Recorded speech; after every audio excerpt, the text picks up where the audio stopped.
Welcome to Internal Mixing. My name is Friedemann Tischmeyer, and I will guide you through this systematic approach to learn mixing and improve your mixing results. I strongly recommend to watch the whole program, which will allow you to get the most out of internal mixing. Have fun!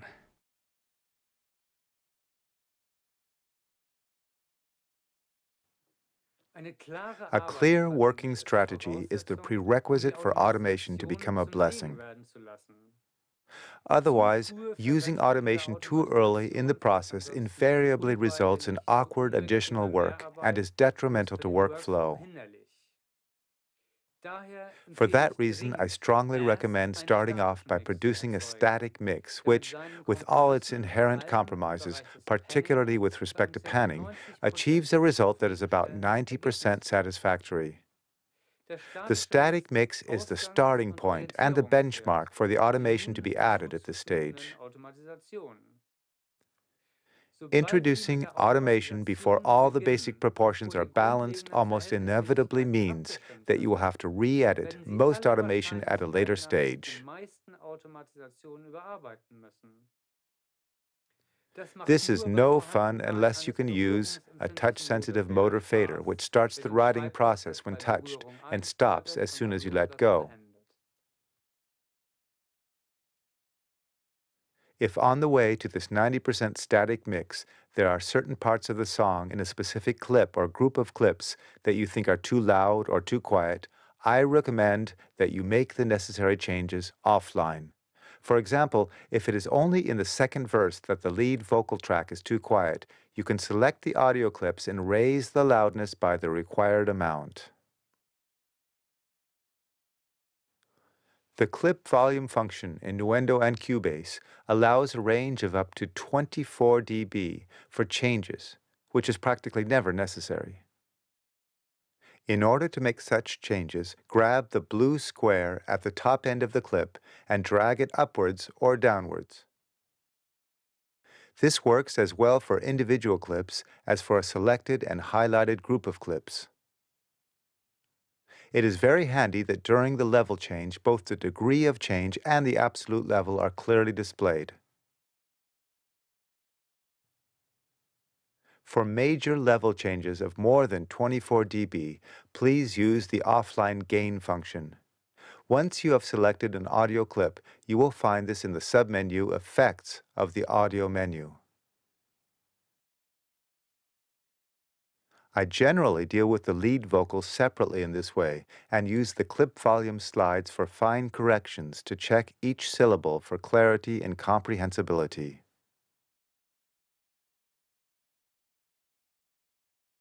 If necessary, cut the takes into many small snippets. The rest of the work is done by the compressor, which you should monitor throughout. This is necessary because any major changes in the clip volumes on the input side of the compressor automatically change the degree of compression because the threshold is moved. The compressor limits your manual changes and in some instances can even counteract them through its amplification.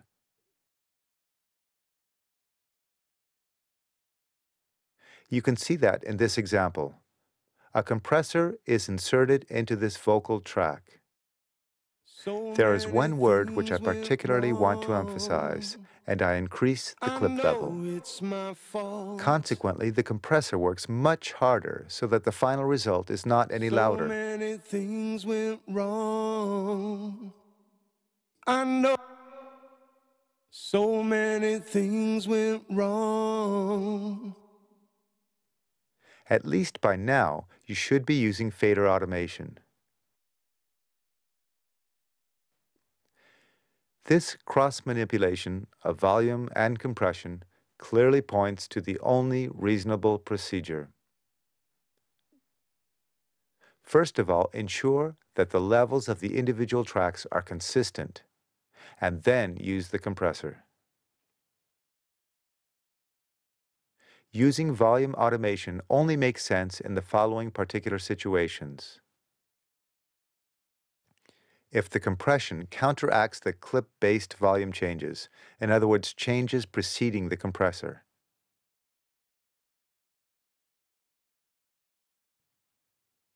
You want to create volumes that cannot be realized offline. In other words, clip-based or with the help of the clip-based draw volume curve function with the pen tool.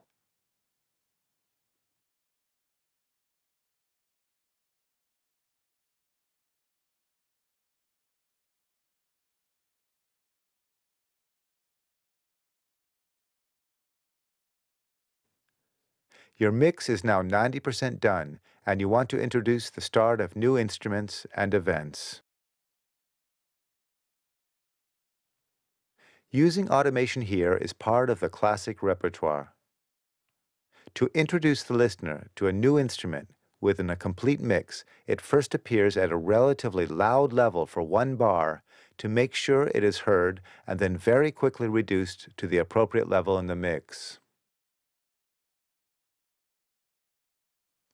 Because the new instrument has been registered consciously, it remains clearly audible to the layperson, even after the level has been reduced. For this kind of usage, it is important to have the static level as a kind of benchmark and only to automate a little hump at the start of the volume curve of a new clip. And I'm going home like a blackbird in spring, hunting for fortune without a belly, riding the tiger, a beggar empty. To place a short-term emphasis on individual clips that have not really been shown off to their best advantage. Programmed drums very rarely have the same natural dynamics of a live percussion recording. If verse, bridge, and chorus are all well arranged but lack dynamic distinction, the remedy is to automate the drum track. Simply reduce the level within the verse by a little. Careful if, following the earlier recommendation, you send signals from the individual channels, the ratio of reverb components increases when you reduce the group level, because this equates to a pre-fader send. The send level remains the same while the dry signal becomes quieter. If necessary, you could remedy this by automating the effects return track of the drum reverb. Only for arranged fade-outs, in other words, fade-outs of individual tracks that are offset in time, does it make sense to use automation. The master bus should not be faded out because this is part of the mastering process. This is what an arranged fade-out looks like.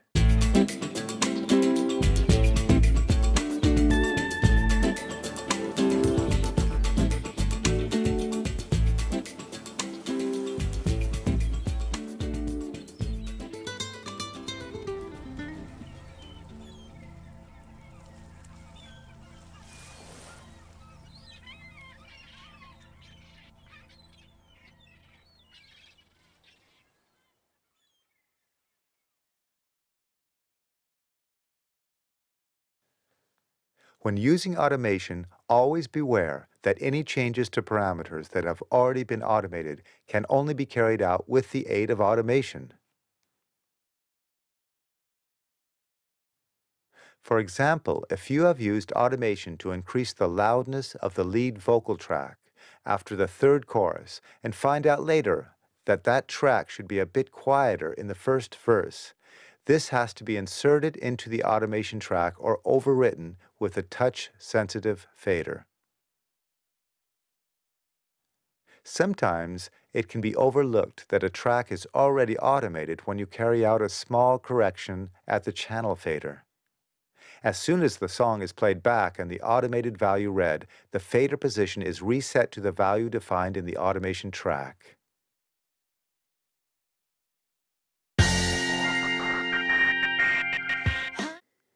For that reason, you should always keep the green Read button in view, which indicates that the track's automation is activated. If you realize after the volume level of a track has already been automated to your satisfaction that the entire track is too loud or too quiet, you can select and change all automation points at the same time.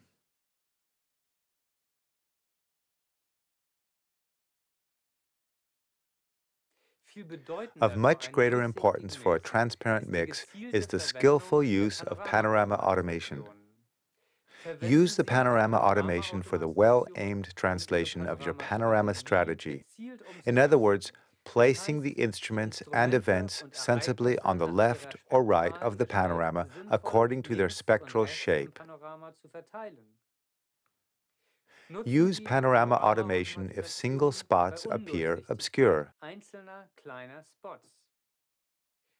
For example, if the lead vocals clash with the chorus in just one bar or simply appear unclear, pan the events which are already on the outer edges a bit further out for this one bar, and after that restore the static panorama position.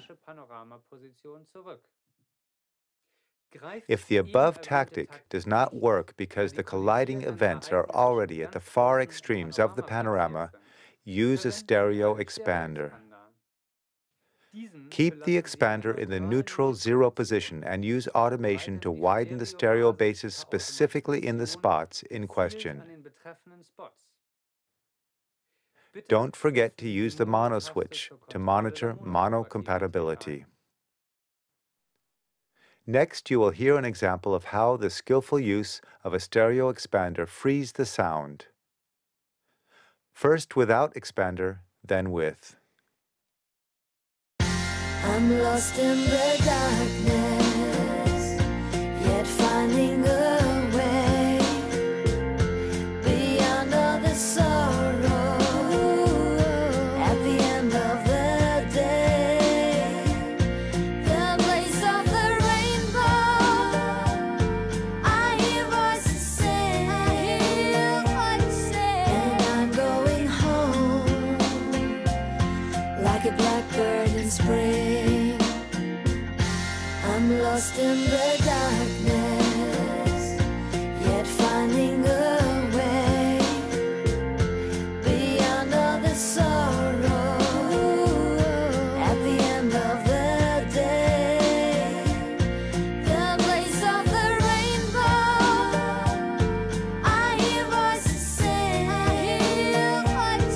and I'm going home like a blackbird in spring.